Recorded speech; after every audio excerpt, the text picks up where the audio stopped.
빈출지문 뽀개기 매매 파트죠. 591페이지 같이 보도록 하겠습니다. 2번 지문 되겠습니다. 2번 지문 읽어주실까요? 지상권은 매매의 대상이 될 수 없다. 매매 대상 이 부분이죠. 매매는 재산권을 넘겨주고 반대편에도 돈을 지불하기로 하는 채권 계약이어요. 따라서 재산권을 넘겨주는 거니까 재산권에는 물건만 들어가는 게 아니라 권리도 들어가요. 물건 그러면 부동산하고 동산이 대표적이죠. 권리는 소유권, 특허권, 임차권, 지상권 다 될 수 있죠. 지상권이든 임차권이든 분양권이든 입주권이든 다 매매됩니다.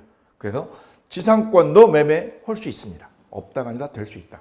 기억할 거는 입주권, 분양권 다 됩니다. 임차권도 되고 임차권도 매매하시잖아요. 주식도 매매하죠. 그래서 매매 객체가 되는 대상물은 물건에 하나지 않고 뭐까지요? 권리죠. 권리까지 다 들어간다는 걸 꼭 기억하시면 돼요. 권리 들어간다. 권리. 분양권, 입주권, 지상권 다 대상이 됩니다. 전세권은 돼요? 되죠. 전세권 넘기고 돈 받는 거죠. 임차권 넘기고 돈 받죠? 뭐 받죠? 권리금 받죠. 오케이. 그래서 지상권, 임차권도 매매할 수 있는데 그때 우리는 뭐라고 그러죠? 이걸 양수도 계약이라고 그래요. 양수도 계약. 양수는 뭐죠? 양수인, 양도인 둘이 합의하는 계약. 양수도 계약이라고 한다. 돈 받고 넘기죠. 권리를. 권리를 넘기니까 권리도 매매 대상 된다는 점 기억하시면 되시겠습니다. 이어서 7번 지문입니다. 가볼까요? 매매 목적물이 인도되지 않고 대금도 완제되지 않은 경우 목적물로부터 생긴 과실은 매도인에게 속한다. 과실 문제죠. 과실, 목적물에서 매매 목적물에서 생긴 과실. 과실은 누구 몫이냐? 누구 몫이냐?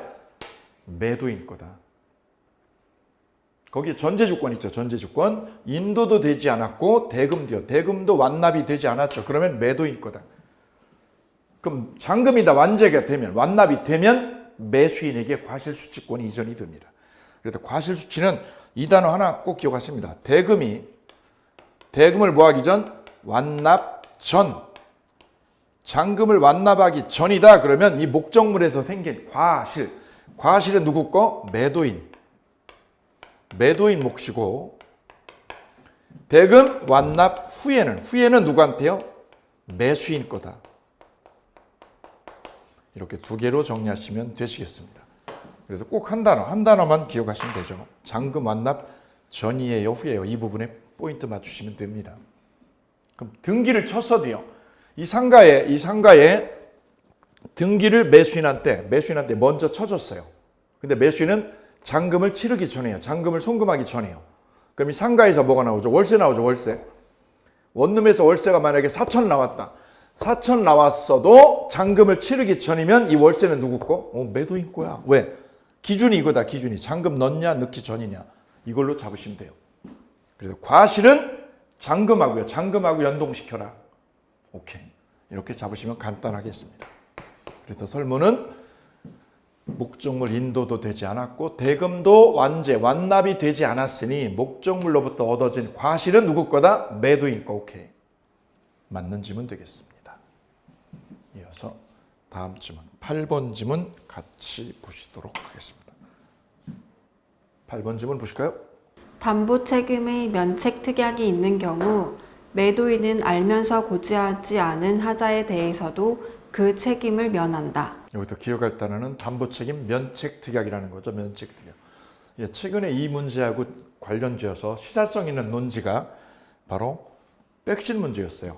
우리가 백신을 막 구매하려고 그럴 때 그 백신 개발사인 화이자나 이런 등등의 회사에서 백신 제약회사에서 구매자한테 뭐를 요구한 거냐면 하자가 있을 때 하자라는 건 뭐냐면 백신을 투여했을 때 부작용이죠. 부작용에 대해서 면책특약을 걔네들이 요구한 거예요.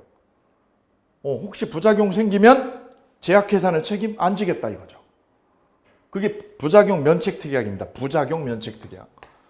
부작용이 생기는 거 너무 급하게 지금 짧은 기간에 백신을 개발을 해서 부작용이 필수적으로 있는데 부작용에 대해서 뭐 해달라? 면책시켜달라라는 특약.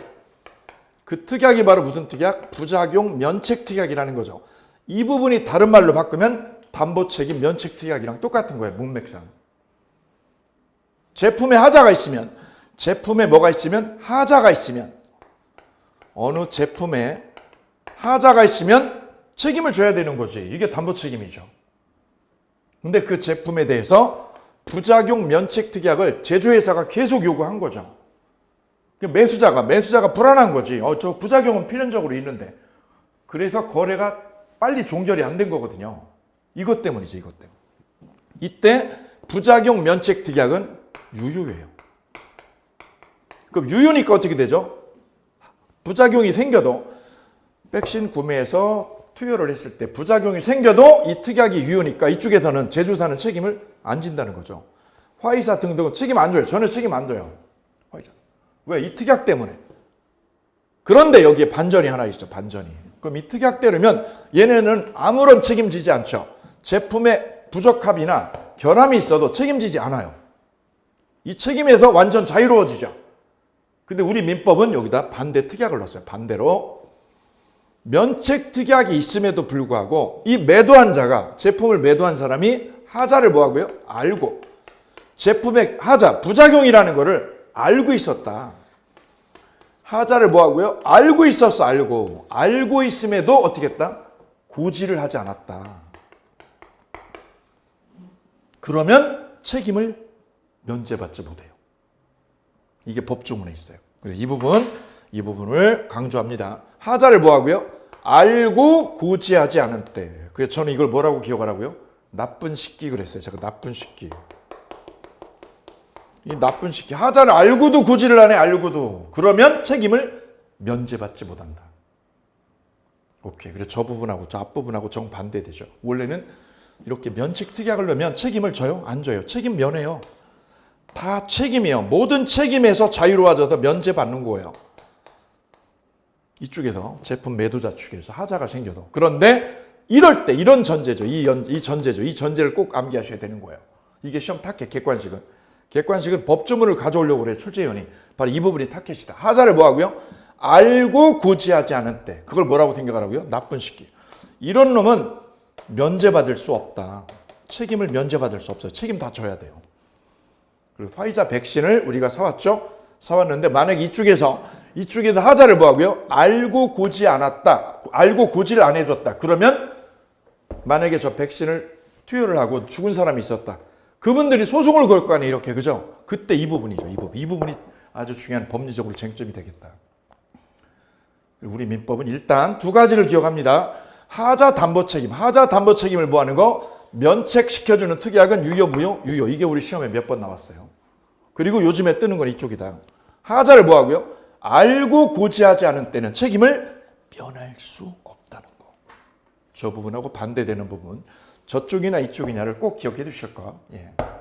법 조문상 출제 대상으로 아주 빈번하게 문제되는 점. 이 부분 강조드리고 갑니다.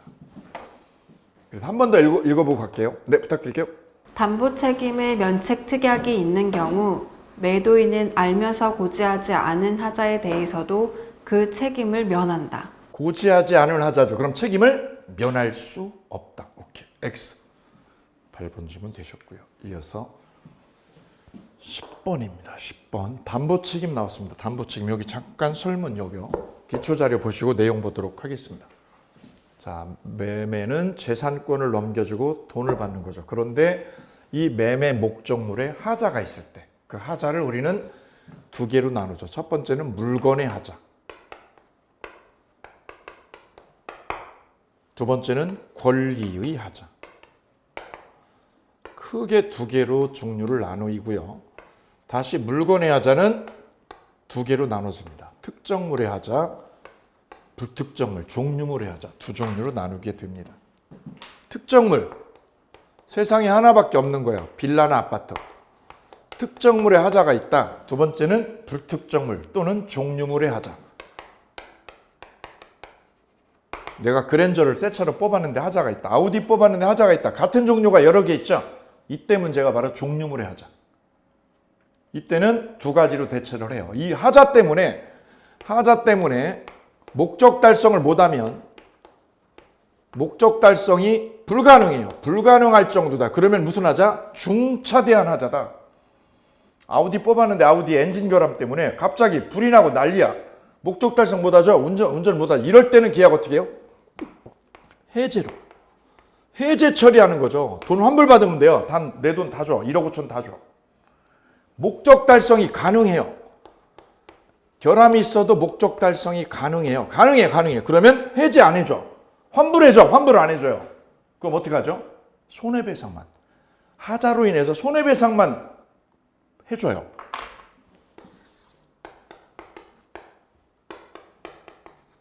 그래서 두 가지 중에 하나로 솔루션이 잡히는 거죠. 목적 달성 못할 정도냐, 목적 달성 가능한 거냐. 이거를 저는 뭐라고요? 중대한 하자냐, 경미한 하자냐. 이렇게 자리 잡으면 되겠습니다.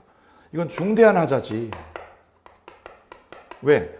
엔진 결함 때문에 차량 운행이 안 되니까 중대한 하자. 그럼 해제해버리면 돼. 환불받고. 목적 달성은 하는데 결함은 있어. 엔진 아니면 문짝에 결함이 있어. 그 다음에 사이드 미러에 결함이 있어. 그러면 목적 달성은 되는데 하자가 있긴 있는 거죠. 무슨 하자? 경미한 하자. 이렇게 나눠지게 되면 이럴 때는 해제 안 되고 손해배상으로밖에 구제가 안 돼요. 그죠? AS 받고 끝입니다. 이 정도로 해결이 돼요. 이를 무슨 하자? 물권의 하자입니다. 이 물권의 하자는 6개월 안에 6개월의 제척기간에 걸리죠. 6개월의 제척기간. 그리고 하자를 알아야 돼요? 몰아야 돼요? 모르고요. 모르고 차를 샀을 때만 따져요. 선의 무과실일 때. 선의 무과실이어야만 담보 책임을, 얘가 얘한테 담보 책임을 추궁할 수 있는 거죠. 이게 물권의 하자. 이 정도가 물권의 하자의 대표적인 거. 하나 최근에 문제되는 거는 토지를 샀는데 그 토지가 법률적으로 제한이 있더라. 법률적 장애죠. 법률적 장애. 그 법률적 장애를 우리 대법원은 권리하자가 아니라 물권의 하자로 취급한다는 거. 이것까지 기억하시면 아주 좋겠습니다. 그래서 우리 대법원이 법률적 장애가 있는 거, 법률적인 뭐가 있는 거, 장애가 있는 거. 땅을 샀는데 거기다 건축을 못해. 아파트나 호텔을 못 지어.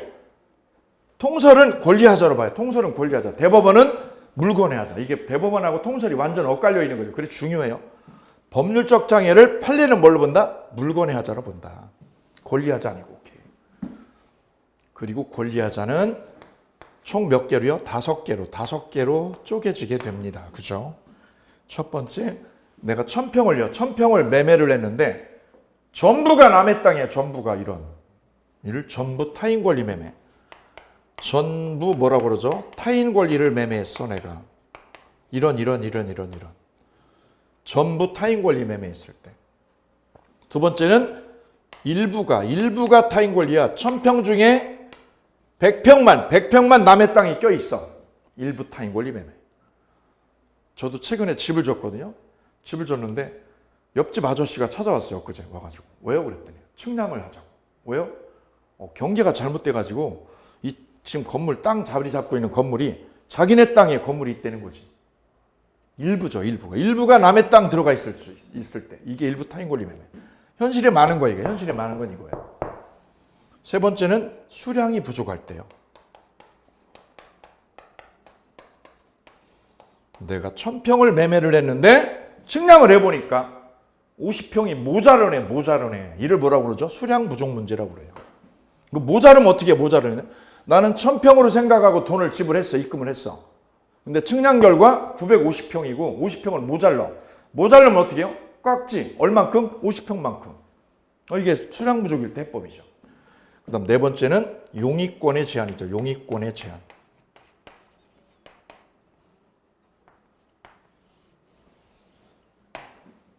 드문 경우지만 내가 집을 샀는데 그 집을 사고 잔금 치르고 집에 들어가려고요. 짐 싸가지고 이삿짐 풀고 가서 이삿짐 풀려고 딱 갔더니 이삿짐 차 끌고 갔더니 그 집에 전세권자가 있네. 이 집에 전세권자가 살고 있더라는 거지. 용익권의 제한이 있다 이거죠. 용익권 제한. 그럼 이 사람이 저 용익권 때문에 전세권 때문에 집에 못 들어가죠. 못 들어가면 어떻게 하죠? 계약을 파기하면 되죠. 해지할 수 있어요. 어느 조건하에? 모르고 사면. 용익권, 전세권이 있다는 걸 모르고요. 모르고 내가 집을 빌라 계약을 해서 그러면 해제가 돼요. 해제가. 거꾸로 알면 그거 알고 내가 계약을 하면 해제도 아무것도 안 돼요. 현실은 어떠느냐? 중개업자가 중개를 해줄 때 이 집에, 이 빌라에 전세권자가 있다는 거를 얘기를 해드리나 안 해드리나? 다 해드리죠. 해드리니까 용의권 제한은 필연적으로 이쪽에다 알게 돼요. 대부분 99%. 알게 되니까 이쪽에다 따질 일이 거의 없어요. 알고 있겠으니까. 마지막이 저당권 실행이죠. 저당권이 설정된 빌라를 샀어요. 그때 그 저당권이 경매 실행돼서, 경매가 실행돼서 내가 집 소유권을 날리면, 날린 사람, 이 날린 매수자는 어떻게 하면 되죠? 계약을 해지하고 손배 청구할 수 있다. 저당권 실행으로 인한 담보책임 총 5가지죠. 이 5가지 중에 매수인이 선인이 악이냐에 따라서 해법이 달라지거든요. 이 부분이 시험 타겟인데, 전부 타인 권리에서는 뭐가요? 해제가 선악이다. 그래서 전해라고 암기합니다. 전해. 해제가 선악 불문입니다. 해제가. 일부 타인 권리는 뭐가요? 감액이요. 감액 청구가 선악이다. 전부 타인 권리에서는 해제가 선악 불문. 선이어도 되고 악이어도 되고요. 일부 타인 권리에서는 뭐가요? 감액이요. 감액 청구가 선악 불문하고 인정되는 거예요. 근데 수량무족과 용의권 제한은 무조건 선이에요. 둘 다 선이. 여기는 선일 때만 돼요. 악일 때는 꽝이, 악일 때는 안 돼요. 아무것도 안 돼요. 마지막 저당권 실행이죠. 저당권 실행일 때는 선악불문하고 2가지가 되는데, 하나는 손해배상 청구요. 손해배상 청구도 되고 해제도 돼요. 이게 선악불문하고 먹히는 거예요. 그래서 권리하자 총 5개 중에 우리 머릿속에는 한 줄만 기억하시면 된다. 한 줄만. 매수인이 선의 악의 불문하고, 선의 악의 불문하고 주장할 수 있는 거. 주장할 수 있는 게 뭐냐 그러면 이걸 기억하시면 되는 거죠. 전해 일감 줄이면 저손해라는 거죠. 이것만 선악이다. 선악. 전해 일감을 확 줄이면 누구요? 저만 손해죠. 이게 바로 선악. 선이어도 되고 악이어도, 선이어도 되고 악이어도 되고 다 되는 거다. 이게 이 카드 기억하시면 돼요. 그럼 이걸 뺀 나머지는요? 이거 뺀 나머지는 다 선일 때만 먹혀요. 나머지 케이스예요. 나머지 케이스는 몽땅 매수자가 선일 것. 전해 일감술이면 저손해. 이거는 선악불문이죠. 근데 이거는 나머지는 다 선이야. 수량무족 선이, 용의권 제한 선이. 오케이. 그리고 담보책임은 이거 한 줄이다. 이거 한 줄로 끝이다. 오케이. 이렇게 하시면 아주 간단하지. 이렇게 하지 않으시면 시중에 타사나 기본서 보시면 도표 있어요. 엄청난 큰 도표. 그 도표를 막 외우고 다녀. 그 타사 수험생들 와가지고 제 거 듣는 거 보고 막 그걸 외우시더라고. 그래가지고 제가 이걸 어떻게 외워 그랬더니 자기들은 외우려고 도전한다는 거죠. 왜냐면 수험생의 기본 자세가 도전이니까. 그거 어떻게 외우냐. 이거 도표를 선악에 따라 다 달라지거든요. 못 외워지는 거 외우고 있는 거예요. 그거 아니에요. 이거 하시면 돼요. 그냥. 전해 일감줄이면 누구요? 저만 손해예요. 라고 간단하게 이해하시고 나머지는 다 뭘로? 선의로 빼내면 돼요. 끝. 그래서 담보책임은 이걸로 끝내는 걸로 이렇게.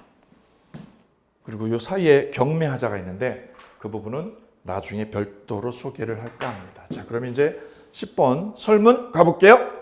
타인의 권리를 매도한 자가 그 전부를 취득하여 매수인에게 이전할 수 없는 경우 악의의 매수인은 계약을 해제할 수 없다. 설문은 타인 권리 매도죠. 타인 권리를 매도한 자 그랬지만 여기서 타인 권리는 뭐를 뜻하느냐? 전부 타인 권리를 말합니다.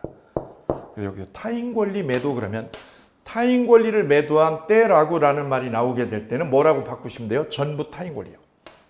전부 타인 권리 매매라고 바꿔놓으시면 되는 거예요. 그때는 매수인이 언제요? 악의여도 선악불문하고 뭐가 돼요? 해제가 된다. 해제가. 따라서 매도한 자가 그 전부를 매수인에게 뭐 할 수 없을 때, 이전할 수 없을 때, 이전해 줄 수 없잖아요. 그러면 악의의 매수인도 계약을 해제할 수 있다죠. 있다. 없다가 아니라 해제할 수 있다. 왜냐? 전부 타인 권리에서는 뭐가요? 해제가 악의여도 허용이 되니까요. 이 부분입니다. 전해. 오케이. 이어서 다음 질문 11번 질문 달려갑니다. 매매 목적인 권리의 전부가 타인에게 속하여 권리의 전부를 이전할 수 없게 된 경우 매도인은 선의의 매수인에게 신뢰 이익을 배상하여야 한다. 선의의 매수인한테는 실외 이익이 아니라 판례는 이행이익이다. 이행이익. 이행했을 때 이익, 손해를 다 물어내라. 그래, 실외 이익 아니고 이행이익이다. 이행했을 때 얻게 되는 이익. 그래서 이 부분이 잘못된 주문이고요. 이어서 12번 주문. 매매 목적 부동산에 전세권이 설정된 경우 빌라에 전세권이 설정되어 있다. 용의권 제한을 말하고 있죠. 계속요. 계약의 목적 달성 여부와 관계없이 선의의 매수인은 계약을 해제할 수 없다. 여기 빌라를 내가 매매로 샀어요. 매수자가 샀죠. 샀는데 이삿짐 가지고 딱 들어가려고 그랬더니 그 집 앞에 누가요? 전세권자가 살고 있더라. 그 집 안에. 그래서 목적 달성을 못하면 계약 어떻게 하죠? 해제할 수 있죠. 근데 설문은 목적 달성 여부와 관계없이 해제할 수 없다 그랬죠. 여기가 틀렸네요. 목적 달성 못하면 누구 때문에? 전세권자 때문에. 전세권자 때문에 매수자가 목적 달성 못할 때만 계약 해제가 돼요. 그래서 X. 그것도 언제만? 선의일 때만 해제할 수 있어요. 바로 수량 부족과 용의권 제한은 선의여야 되고 목적 달성을 못할 때만 계약 파기가 된다. 이어서 13번 지문 연결합니다. 매매의 목적이 된 부동산에 대항력을 갖춘 임대차가 있는 경우 여기를 뭐라고 그러면 돼요? 용의권 제한이다 라고 보시면 되겠네요. 다음. 선의의 매수인은 그로 인해 계약의 목적을 달성할 수 없음을 이유로 해제할 수 있다. 그죠? 용의권 제한. 대항력 있는 임대차가 있거나 전세권이 있을 때 그로 인하여 목적 달성 못하죠. 그러면 계약을 파기할 수 있다. 언제? 선의라는 조건하에. 여기 있죠. 수량 부족이나 용의권 제한은 선의라는 조건하에 해제가 됩니다. 목적 달성 못할 때. 오케이. 맞는 지문. 이어서 14번 지문 연결합니다. 권리의 일부가 타인에게 속한 경우 선의의 매수인이 갖는 손해배상 청구권은 계약한 날로부터 1년 내에 행사되어야 한다. 예, 1000평을 샀죠. 땅 1000평을 샀는데 100평이 남의 땅, 옆집 땅이 남의 땅에 박혀 있더라. 내가 산 땅이 일부가 옆집 땅이다. 이때 손해배상 청구권은 계약한 날로부터 1년 할 때 그 1년이 선이냐 악이냐에 따라 다른데 선이면 안날입니다. 안날로부터 1년이고요. 악이면 언제부터? 계악일입니다. 악일. 이걸 계악으로 바꾼 거는 이거하고 매치시키기 위해서, 매칭하기 위해서죠.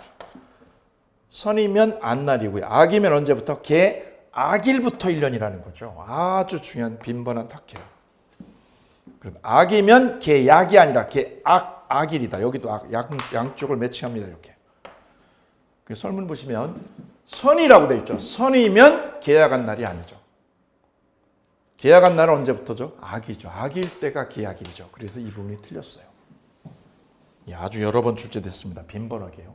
8번 정도 나왔으니까 중요하게 취급하고 있는 논점입니다. 일부 타임거리에서 이 부분. 선이면 언제부터? 안날로부터 1년 안에. 악이면 계약서 쓴 날로부터 1년입니다. 네, 구별을 꼭 해두시고요. 이어서 다음 질문 15번 질문 가볼게요. 권리죠. 권리. 예, 권리 오타입니다. 예, 갈게요.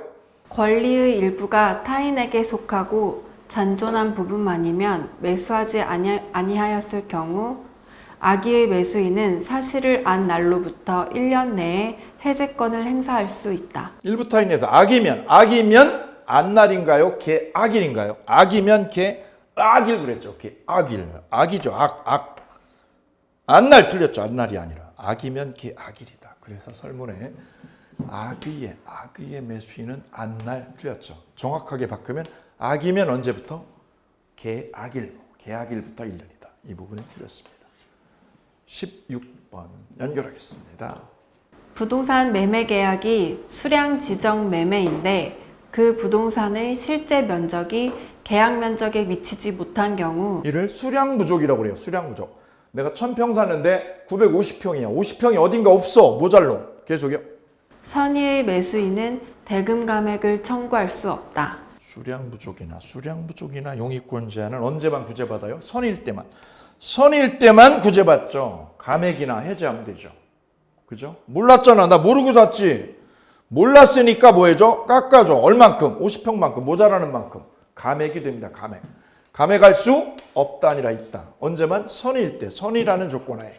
수량 부족일 때는. 수량 부족일 때는 선일 때만 구제받아요. 수량 부족 용의권 제한 언제만? 선일 때만. 목적 달성 못할 때 해제. 그죠? 나머지 감액. 오케이. 이어서 17번 지문 연결합니다. 부동산 매매 계약이 수량 지정 매매인데 수량 지정 매매는 한 평에 얼마씩 거래를 했을 때가 수량 지정 매매. 계속요. 그 부동산의 실제 면적이 계약 면적에 미치지 못한 경우 계약 체결상의 과실 책임을 물을 수 없다. 내가 1000평 샀는데 950평이란 말이죠. 50평이 빠지죠. 그죠? 1000평 중에 50평이 모자라요. 나는 1000평 값을 지불했는데 실제 면적은 계약 면적이 모자라. 이를 수량 부족이라고 얘기해요. 그럴 때 해법은 아까 말씀드렸죠. 선이면 어떻게 해요? 감액하면 되지. 감액. 깎아줘. 얼만큼 깎어? 50평 모자라는 만큼. 근데 목적 달성이 아예 안 돼. 50평이 모자라서 내가 공장을 못 짓는 그런 상황이야. 그럼 어떻게 해요? 감액이 아니라 해제죠, 해제. 그냥 해제해버려, 해제. 이렇게 구제를 받는 거죠. 그런데 계약 체결상의 과실을 걸을 수 있느냐? 안 된다는 거죠. 물을 수 없다는 거죠. 왜냐하면 계약 체결상의 과실은 원시적 전부불능일 때 개체과 책임이 엮어지는데 이거는 1000평 중에서 50평 일부만 모자라는 거죠. 일부만, 요만큼만. 전부가 아니라 일부가 살짝 모자라는 거죠. 이럴 때는 개체과로 치고 들어갈 수가 없습니다. 그럼 개체과는 언제 치고 들어가요? 이 부분이 중요한 타켓이 되는 거죠. 그래서 옆에 여러분 머릿속에 오답 노트 아니면 키워드 노트 이걸 넣어주셔야 되는 거죠. 원시적 무슨 불능? 전부불능일 때. 전부가 원시적 처음부터 전부가 뭐 할 때요? 불능이어야 전부 불능이어야 계약 체결상의 과실, 개체과 책임. 계약 체결상의 과실이 인정되는 것이지 설문처럼 수량 부족처럼 원시적 무슨 부족? 수량 부족일 때. 수량이 부족하잖아. 얼마가? 50평이 모자라. 처음부터 계약할 때부터. 이럴 때는 개체가가 인정되지 않는 거야. 이 부분이 타켓. 그래서 원시적 무슨 부족? 수량 부족에서는 전부가 아니라 일부가 모자라니까 개체가는 치고 들어갈 수 없습니다. 라는 맥락, 이 맥락을 꼭 기억해 두시면 되겠습니다. 이어서 18번 지문입니다. 저당권이 설정된 부동산의 매수인이 저당권의 행사로 그 소유권을 취득할 수 없는 경우 악의의 매수인은 특별한 사정이 없는 한 계약을 해제하고 손해배상을 청구할 수 있다. 예, 저당권이 설정된 부동산을 취득했죠. 그런데 매수했는데 그 저당권 행사로 소유권을 날렸어요. 저당권 실행으로 소유권 날렸죠. 그러면 손해배상하고 해제가 됩니다. 선의일 때요? 악의일 때요? 선악불문하고 손해배상 해제 두 카드가 다 되죠. 그래서 해제하고 손해배상 두 카드가 다 된다라는 거죠. 누가요? 악의여도 별표. 해제와 손배청구 두 카드 다 먹히죠? 여기죠. 이 부분 포인트 잘 잡고 있습니다. 동그라미. 계속 이어갈게요. 19번 부탁드립니다. 저당권의 행사로 소유권을 상실한 매수인은 선의인 경우에 한하여 계약을 해제하고 손해배상을 청구할 수 있다. 저당권 행사, 저당권 실행이죠. 저당권 실행일 때는 손해배상이죠. 손해배상하고 해제가 선의여야 돼요? 아니잖아요. 선악불문이죠. 근데 설문에 선의인 경우에 하나요? 라고 이 부분이 잘못되어 있죠. 선의가 아니라 선악불문하고 해제도 되고 손해배상도 두 카드 다 되죠. X 지문. 이어서 21번 지문 연결합니다. 매매계약 당시에 그 목적물의 일부가 멸실된 경우 선의의 매수인은 대금의 감액을 청구할 수 있다. 예, 계약 당시에 목적물 전부가요, 일부가요? 일부가 멸실했죠. 바로 수량 부족 일부 멸실이죠. 이때는 언제만? 선의일 때만 맞죠? 감액이 됩니다. 오케이. 얼마만큼 깎아줘요? 일부 멸실한 만큼. 악이면 꽝이죠. 아무것도 구제 못 받습니다. 두 가지는 수량부족과 용익권자는 악이면 안 되고 언제만 선이라는 조건하에 돼요. 선일 때만. 이어서 22번 질문 이어갑니다. 토지에 대한 법령상의 제한으로 건물 신축이 불가능하면 이는 매매 목적물의 하자에 해당한다. 예, 최근에 우리 판례하고 통설의 견해 다툼이 있는 부분이죠. 바로 토지에 법령상 제한으로 건축이 안 되는 거예요. 땅을 내가 10,000평을 샀어요. 호텔 지으려고. 근데 건축법의 제한으로 건축이 안 되는 거예요. 법령상 제한이라고 그러죠. 이때 통설은 권리하자, 판례는 물건의 하자, 목적물의 매매 목적물의 하자로 판단하고 있다는 점 굉장히 중요하죠. 그리고 그 하자가 언제부터 있었느냐? 그거는 계약서 쓸 때, 계약 성립 시부터가 기준이다. 동그라미 되겠습니다. 이어서 24번 연결할게요. 토지가 오염되어 있다는 사실을 계약 체결 당시에 매수인이 알고 있었더라도 하자 담보 책임을 물을 수 있다. 내가 토지를 샀죠. 500평을 샀죠. 그런데 그 토지가 오염되어서 썩어 있죠. 썩어 뭉개져 있죠. 이게 무슨 하자? 물건의 하자다. 물건의 하자. 그 사실을 알고요, 모르고요? 알고 있었네, 알고. 여기 알고의 동그라미. 이게 키워드죠, 키워드. 알고 있었다면 담보 책임을 추궁할 수가 없겠네요. 여기 있죠. 물건의 하자는 특정물 하자하고 종류물 하자로 나누어지는데 언제만 담보 책임을 추궁할 수 있느냐? 6개월 안에. 그리고 선일 때, 모를 때만이죠. 모를 때. 하자를 모르고 내가 땅을 샀어. 토지가 오염되어 있는 거를. 근데 이 설문은 알고 샀죠. 알고 사면 책임 물을 수 없어요. 바로 물건의 하자는 전제 조건이죠. 전제 조건이 되는 두 개를 기억하셔야 돼요. 이 부분. 그리고 다음 질문 25번 질문 달려갑니다. 토지의 오염으로 인하여 계약의 목적을 달성할 수 없더라도 계약을 해제할 수 없다. 오염이죠. 토지가 오염되면 무슨 하자? 물건의 하자죠. 하자로 인하여 목적 달성을 할 수 없어요. 그러면 중대한 하자, 경미한 하자. 중대한 하자구나. 목적을 달성할 수 없어. 건물을 못 져. 그럼 뭐 할 수 있어요? 해제하면 되죠. 해제할 수 있다죠. 있다. 25번 X. 다음 점 27번 질문 연결합니다. 건축을 목적으로 매수한 토지에 대한 법적 제한으로 법적 제한 또 나왔죠. 계속요. 건축 허가를 받을 수 없어 건축이 불가능한 경우 이는 매매 목적물의 하자에 해당한다. 예, 이를 법률적 장애라고 그랬죠. 법률적으로 장애가 있어. 이를 무슨 하자? 물건의 하자 또는 목적물의 하자로 판례는 판시하고 있습니다. 28의 기출문제. 이어서 28번 질문입니다. 하자 담보 책임으로 발생하는 매수인의 계약 해제권의 행사 기간은 제척 기간이다. 여기 있죠. 물건의 하자는 특정물하고 종류물 하자로 나누이고 언제만? 6개월 안에. 6개월 안에 해제나 손해배상을 치고 들어갈 수 있잖아요. 얼마 안에? 6개월 안에. 이 기간은 제척 기간입니다. 제척 기간. 여기 발표. 요거 기억하실게요. 제척 기간. 근데 중요한 거는 여러분 머릿속에 꼭 하나 기억할 거는 이 해제는 제척 기간에 걸린다고 그랬어요. 제척 기간. 몇 개월? 6개월이죠. 6개월. 그다음 그러면 이 손해배상 청구는 언제 되죠? 목적 달성을 할 수는 있긴 있어. 경미한 하자니까. 손해배상 청구할 수 있죠. 근데 이것도 제척 기간 6개월에 걸려요. 조심할 거는 이 손해배상 청구권은 제척 기간인데 동시에 뭐에도 걸리느냐? 소멸시효에도 걸린다. 10년에 소멸시효에도 같이 걸린다. 중복해서. 예, 이게 최근 판례니까 꼭 기억해 두실게요. 여기다 발표할게요. 간평이나 사법고시에 이 부분이 아주 최근에 부각돼서 물어보고 있어요. 목적물의 하자로 인한 손해배상 청구권은 6개월의 제척기간에 걸리는데 동시에 뭐에도 소멸시효에도 걸리더라. 여기 발표하실게요. 이어서 29번 질문 달려갑니다.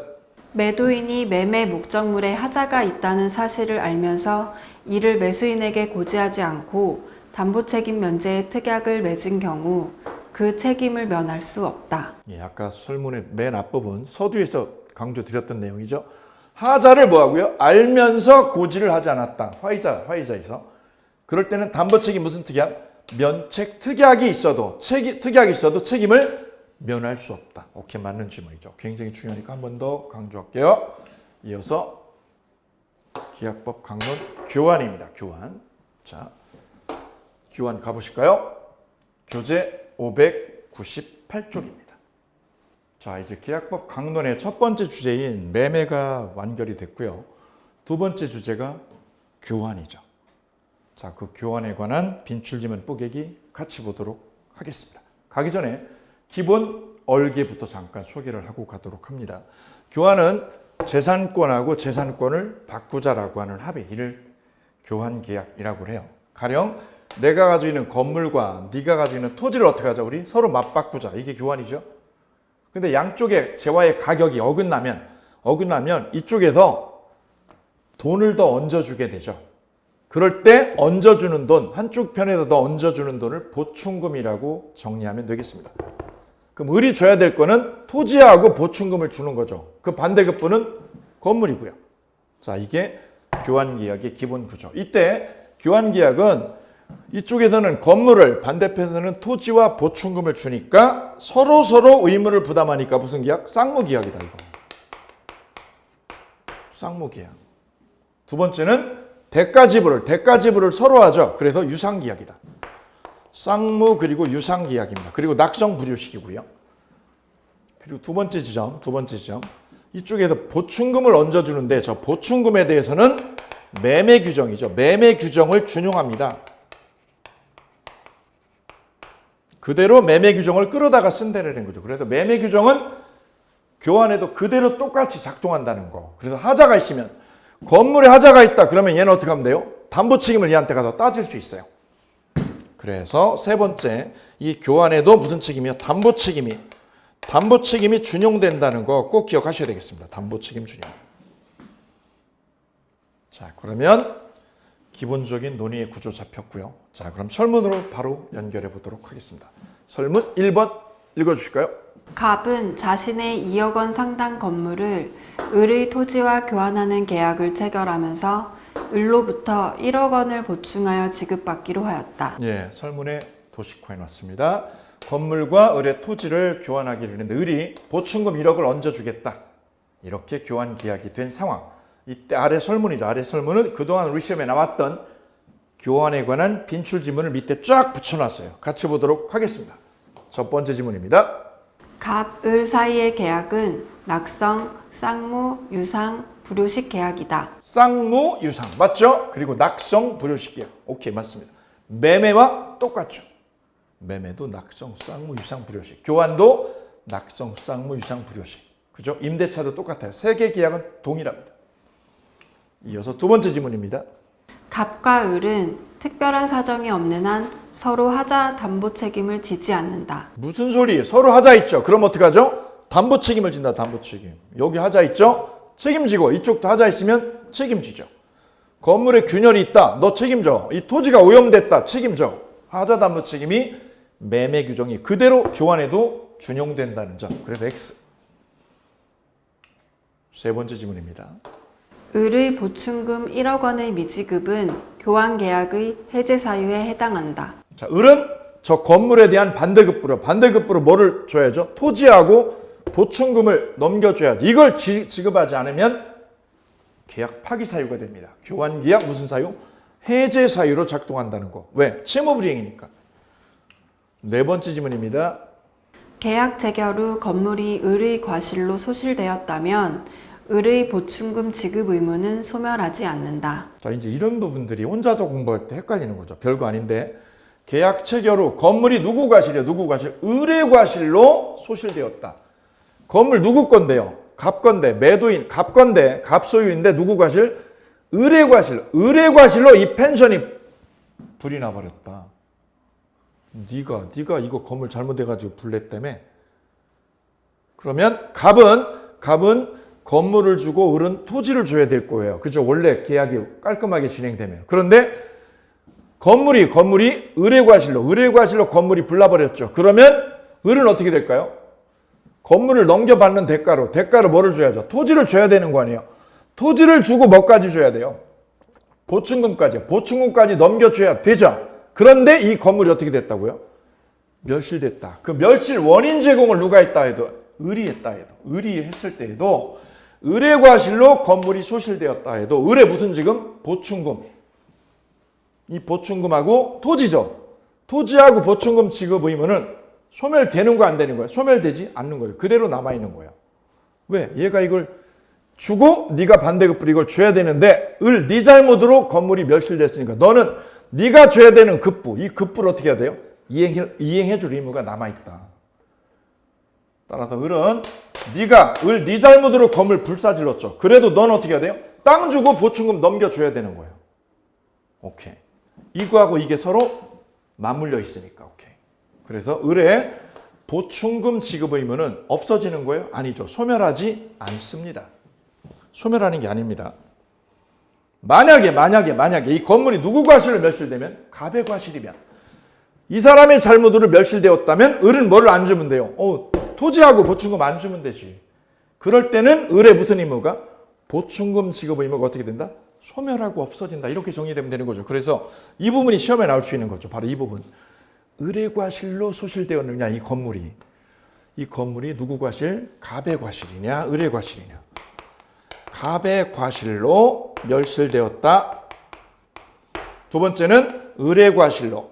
을의 과실로 멸실되었다. 세 번째는 그럼 뭐를 냈을까요? 앞으로 발전적으로 시험 낼 거는 쌍방 과실 없이 멸실되었다. 갑과 을의 과실 없이 멸실되었다. 이 부분이죠. 이 부분이 발전적으로 시험에 나갈 거죠. 전에도 이거 안 내. 이거 내지, 이거 밑에 세 번째 거로. 그럼 해법을 갑니다. 누구 잘못일게? 갑의 과실. 갑의 과실로 멸실되었다. 이거를 우리 민법에서 뭐라고 부를까요? 채무불이행이라고 부를까요? 우연부담이라고 부를까요? 이건 네 잘못이네. 네 건물이 네 잘못으로 망가진 거잖아. 그러면 이거를 우리는 채무불이행 책임이라고 하면 되겠네. 채무불이행이지. 그렇죠? 두 번째는 누구 과실이에요? 을의 과실이죠. 을의 과실. 을의 과실로 건물이 멸실되었죠. 그렇죠? 그러면 이거는 채권자 우연부담이네요. 채권자가 뭐한다? 우연부담한다. 우연부담 문제죠. 채권자 우연부담. 이거는 쌍방에 뭐가 없이요? 과실 없이요. 쌍방 과실 없이 건물이 붕괴됐어요. 뭉개졌어요. 지진으로 뭉개됐어. 지진으로. 그럼 어떻게 되죠? 채무자 우연부담이다. 이 부분을 시험에 출제하겠다라는 거죠. 앞으로 발전적으로. 자, 그러면 이제 설문은 을의 과실이니까. 을의 과실을 멸실했을 때 이 두 번째죠. 채권자 우연부담이니까. 너 어떻게 해, 너? 내가 건물 먹어야 되는데 건물 못 먹었어. 누구 때문에? 내 잘못으로. 내 잘못으로 건물 못 먹었으면 나는 어떻게 해야 돼? 땅하고 보충금을 줘야 되네. 이 의무는 소멸하지 않아요. 오케이. 이렇게 되면 지진으로 이게 건물이 붕괴되면 어떻게 되죠? 지진으로 이게 없어지면 갑은 건물 안 주고 을은 반대급부로 뭐를 안 주면 돼요? 나 토지 못 주고 보충금도 못 내. 왜 못 내? 지진 나서 이걸 못 먹으니까. 이걸 못 먹으니까 나도 이거 못 내. 이게 채무자 우연부담의 법이네. 오케이. 이어서 다음 지문 5번 지문 연결합니다. 보충금의 지급기한을 정하지 않았다면 을은 건물을 인도받은 날부터 지급하지 않은 보충금의 이자를 갑에게 지급해야 한다. 예. 건물을 뭐하면 인도를 받았다. 이 빌딩을 넘겨받죠. 그죠? 넘겨받으면 그 빌딩에 대한 대가가 뭔가요? 땅하고 보충금이죠. 보충금을 넘겨줘야죠. 바로 보충금의 뭐를요?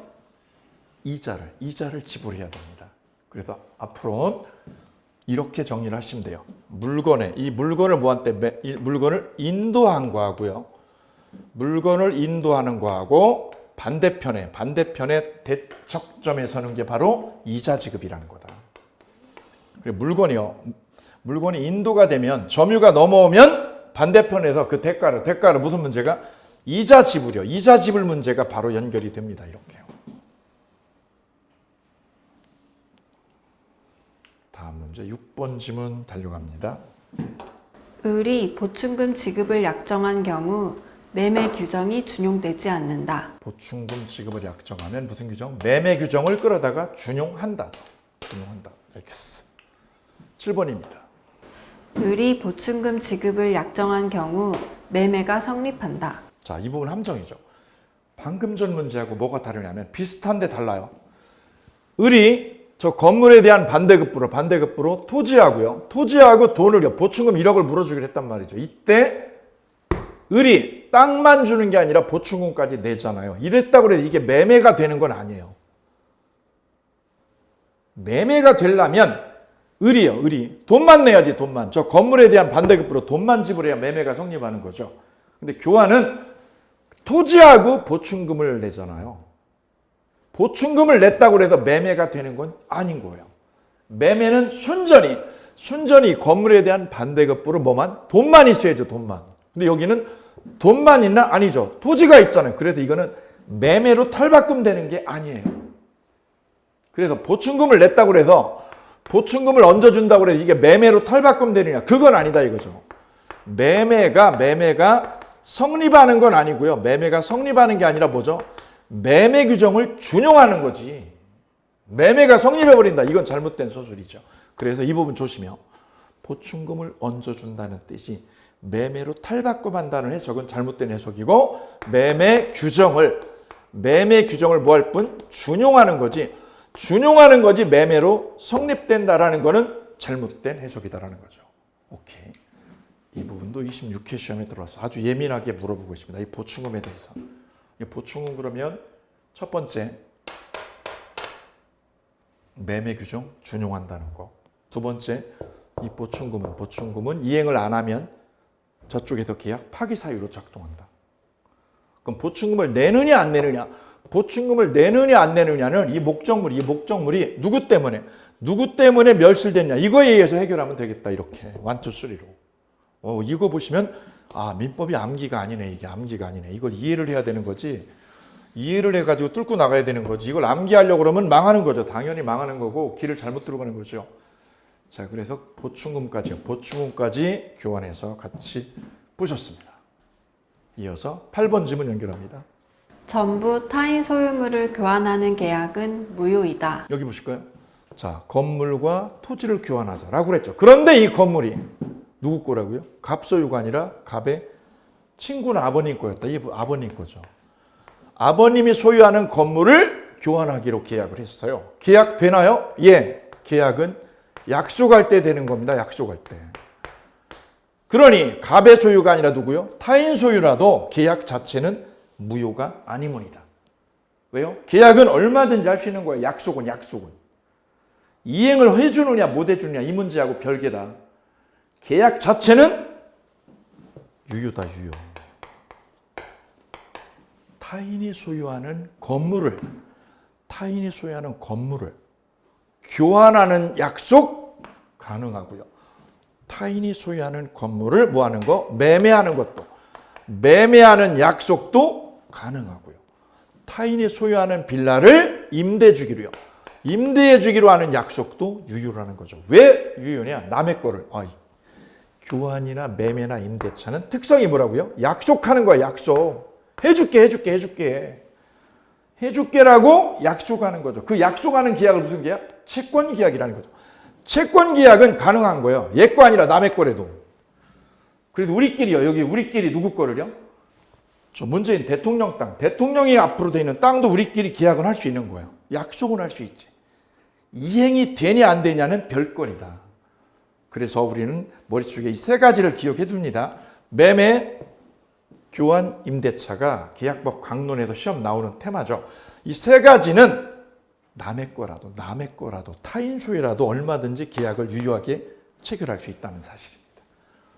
이렇게 해서 오늘 매매 그리고 교환, 계약 강론 두 가지 주제를 같이 점검을 해주셨습니다. 감사합니다.